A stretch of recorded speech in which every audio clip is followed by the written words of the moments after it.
መጨረሻ ላይ ክርስቶስ ብቻውን ቀረ ይላል። ከሴቲቱ ጋር ማን ብቻ ቀረ? ኃጢአት የሌለበት ሰው ድንጋይ አንስቶ ይወርውርባት ብሏል ክርስቶስ። ምን የሌለበት ሰው? ኃጢአት የሌለበት ሰው ማን ነው በምድር? ክርስቶስ። እሱ ብቻ ቀረ። ይችን ሴት ድንጋይ አንስቶ መምታት ይችላል አይችልም? ምን ስለሌለበት? ኃጢአት የሌለበት እሱ ብቻ ነው መፍረድ የሚችለው መምታት የሚችለው። ክርስቶስ ግን ምን አለ? አንቺ ሴት እነዚያ ከሳሾችሽ ወዴት አሉ? የፈረደብሽ የለምን አላት። ጌታ ሆይ አንድስ እንኳ አለችው። እርሱም እኔም አልፈርድብሽም አላት። ይህችን ቃል እናብራራና እናበቃለን። እኔም አልፈርድብሽም በሉ እስኪ። ማን ያለው? አቤት ክርስቶስ ምን አለ? ታዲያ እኛ ምን ቤት ነን የምንፈርደው? ክርስቶስ እኔ አልፈርድብሽም አለ። ዳኛው የሰማይ የምድሩ ዳኛ እኔ ምን አልልብሽም? አይፈርድም እግዚአብሔር። አንዳንድ አልፈርድም ኃጢአተኛ መሆኗን ያውቃል።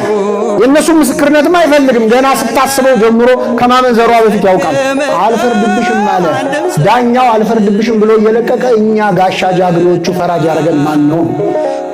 ክርስቶስ አንድ አይደለም። ሌላም ቦታ በወንጌል መጡ ሁለት ወንድማማቾችና ተካሰው ተጣልተው ነው ርስት አላካፍላለኝ በእኛ መሃል ዳኛ ሆነ ፍረድልን አሉት። ሲሉት በእናንተ መሃል ርስት አካፋይ ሆን ዘንድ እኔን ዳኛ አድርጎ ማን ሾመኝ አለ። እየሰማችሁ ክርስቶስ አለለት ማን ሾመኝ እኔን ዳኛ አድርጎ? ማን ይሾምሃል? አንተ ሁሉም ትሾማለህ። ማን ያከብራል? አንተ ሁሉም ታከብራለህ። እሱ ግን እንዴት እኔን ማን ዳኛ አድርጎ ሾመኝ? አንድ አባባል አለ። ሁለት ጓደኞች ቢጣሉ መሃል ላይ ገብተህ ፍርድ እንዳትሰጥ። ምክንያቱም ከሁለቱ ጓደኞች አንዱን ታጣለህ። የምትሰጠው ፍርድ ለአንዱ መደገፍ ለአንዱ መቃወም ስለሚሆን ከሁለቱ ስንቱን ታጣለህ? አንዱ። ሁለት ደግሞ የማታውቃቸው ሰዎች ካገኘንን እነሱ መሃል ገብተህ ፍረድ። ምክንያቱም ከሁለቱ አንድ ጓደኛ ታገኛለህ ይባላል። አዲስ ጓደኛ።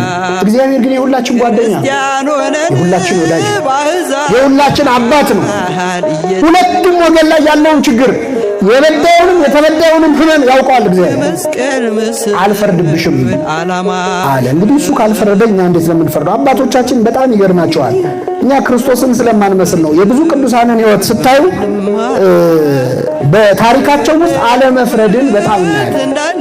የቅዱሳን ሕይወት በጣም ይህንን ያሳያል። ቅዱስ ሙሴ ጸሊም የተባለ አባት በገዳም ውስጥ አንድ ሰው ኃጢአት ሰራና ማህበረ መነኮሳቱ ተሰብስበው ከገዳሙ ሊያስወጡት ፈለጉ።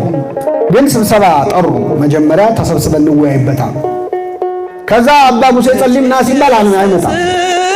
በጣም ሲጨቀጭቁት መጨረሻ ላይ መጣ። ምንድነው ያደረገው? በከረጢት አሸዋ ይዞ ቀደደው። አሸዋው እንትን ከረጢቱ እና እየፈሰሰ አሸዋው መንገድ ቅርጽ እየሰራ መጣ። ከዛ ምን ሆነ ነው እንድንያ ያስከዋል? የኔ ኃጢአት እንዲህ ሞልቶ እየፈሰሰ ነው፣ እናንተ ደግሞ እንድንወደ ፍረት ነው። በዚህ ተጸጽተው ያንን አባት ይቅር ብለውታል። በዚህ ዘመን በጣም መፈራረድ፣ አንዳችን በአንዳችን ኃጢአት እንኳን እንደዚህ የተረጋገጠ ነገር ተገኝቶ ወሬ እንኳን ስንሰማ እኮ እናጣራ። ስታመነዝር ተይዛ አገኘናት አሉ። መቼስ ሰው አቁማ አታመነዝርም። ያው ከተባለ ማመናችን አይቀርም። ስለሆነ ሰው በጎ ነገር አንጠራጠርም፣ አናምንም። ጥሩ ክፉ ነገር ግን ወዲያው ነው የምናምነው።